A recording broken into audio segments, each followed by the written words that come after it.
Assalamualaikum warahmatullahi wabarakatuh. Motivasi kehidupan, ujub, bangga diri itu datangnya secara diam-diam. Disadari maupun tidak, ujub itu berbeda sekali dengan yang namanya ria.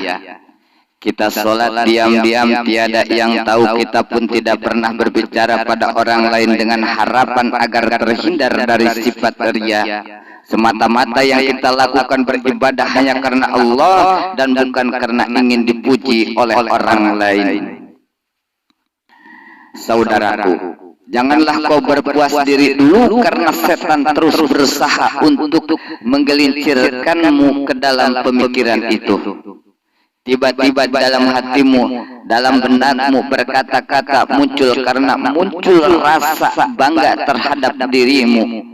Hebat aku ini, bisa bangun setiap malam, tak pernah ketinggalan sholat tahajud, sementara orang lain sedang terbuai di dalam mimpi atau pulas di dalam tidurnya. Saat hatimu berkata itu, saat benakmu berkata demikian, maka itulah yang disebut dengan namanya ujub. Walaupun engkau berhasil dari sifat ria, walaupun kamu berhasil dalam menghadapi ria, tetapi belum berhasil dalam menghadapi sifat ujub.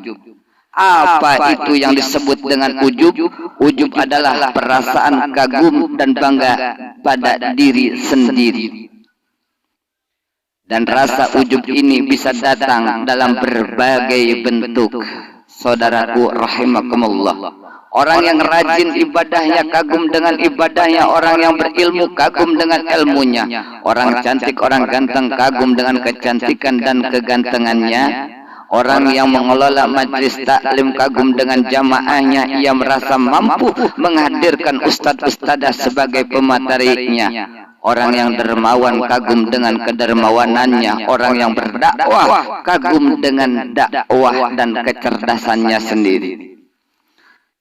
Sufyan Ats-Tsauri mengatakan ujub adalah perasaan kagum pada dirimu sendiri sehingga merasa diri kamu lebih hebat dan lebih mulia daripada orang lain, merasa derajatnya lebih tinggi daripada yang lain di sisi Allah. Padahal semua kelebihan yang kita dapatkan adalah kelebihan yang kita dapatkan dari Allah. Karena itu selayaknya kekaguman hanyalah kepada Allah saja, bukan untuk kepada dirimu sendiri. Dan ingatlah wahai saudaraku, setan akan selalu menggiring manusia untuk masuk kepada pemikiran berbangga diri, agar amalan manusia tidak dapat nilai di hadapan Allah Subhanahu wa taala. Imam Nawawi berkata, ketahuilah bahwa keikhlasannya terkadang dihalangi oleh penyakit ujub. Barang siapa yang ujub dengan amalannya sendiri, maka akan terhapus amalnya. Ini diterangkan di dalam Syarah Arba'in.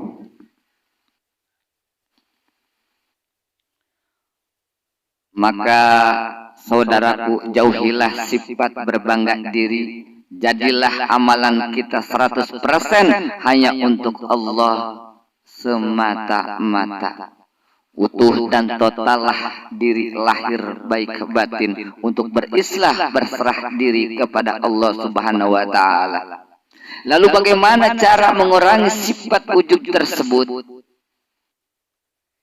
Satu, setiap kali hati terbentik tentang kehebatan diri, segeralah istighfar dan memohon ampun kepada Allah Subhanahu wa taala. Dua, cukup semua kelebihan baik lahir maupun batin itu semua hanyalah milik Allah semata-mata.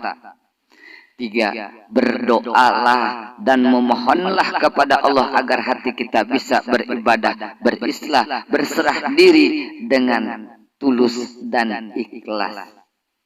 Qul inna salati wa nusuki wa mahyaya wa mamati lillahi rabbil alamin. Katakanlah wahai Muhammad, sesungguhnya salatku, ibadahku, hidupku dan matiku hanyalah untuk Allah, Tuhan semesta alam. Dalam kitab tasawuf Tazkiyah Nufus. Semoga Allah Subhanahu wa taala membantu kita dalam mengikis penyakit ujub yang ada di dalam hati kita.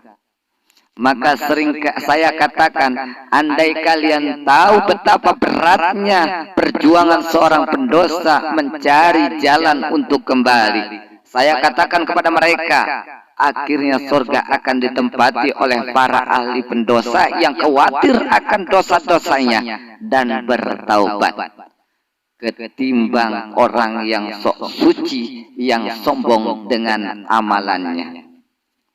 Maka ketika kau diberikan hidayah untuk berubah, janganlah kau sekali-kali merendahkan mereka yang belum berhijrah. Raihlah dia, rangkulah dia untuk berhijrah dengan ucapan yang lembut. Semoga dengan uraian singkat ini, dengan ucapan ini, dengan tulisan ini bisa menjadi pemotivasi kepada kita semua agar menjadi manusia yang utuh dan total dalam berislah kepada Allah Subhanahu wa taala. Semoga bermanfaat. Akhirul kalam. Assalamualaikum warahmatullahi wabarakatuh.